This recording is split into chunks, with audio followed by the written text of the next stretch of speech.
想像できますか？すべての身振りから部屋の歩き方まで、調度品からドレスの丈まで、目に見えるすべてが複雑な規則と手順で管理された一団を。何世紀もの間、欧州の貴族にはこのような儀礼がありました。流行は廃れましたが、その構成要素は皆さんの知るバレエにあるのです。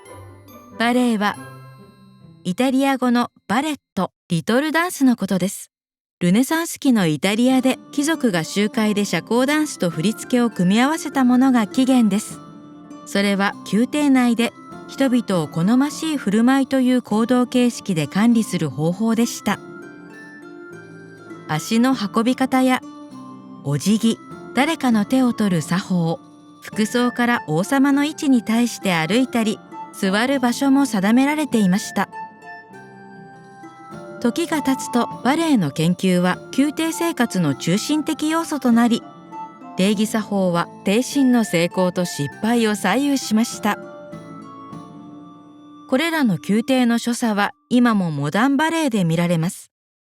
16世紀にバレエをフランスに持ち込んだのはカトリーヌ・ド・メディシスというフランス王アンリ2世のイタリア人王妃です。祭礼がより豪華に、踊りも華やかになり、講師は精巧なステップを若い貴族に教え、話の構成要素には統一的なテーマがありました。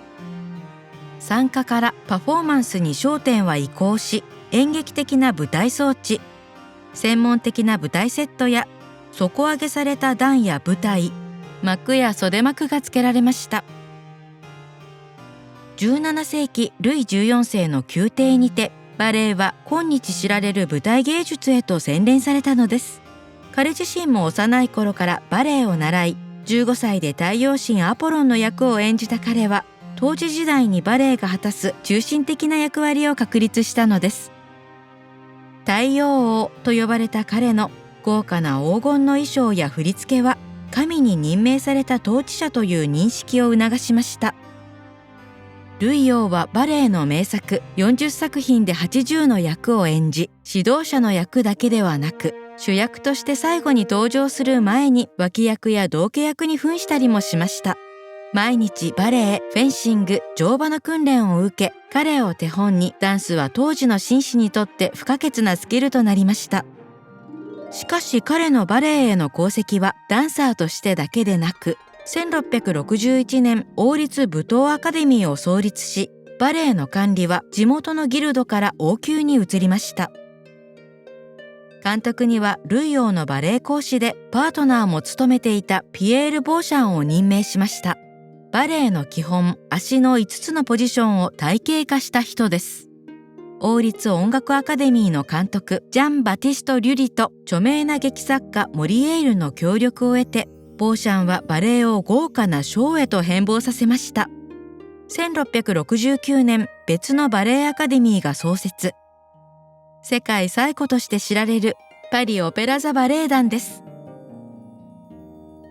バレエは宮廷を離れ劇場へと移行し、その後1世紀にわたって続いた民主主義革命と改革を生き延びたのです。ロマン主義運動が始まると、おとぎ話や民話が使われるようになりました。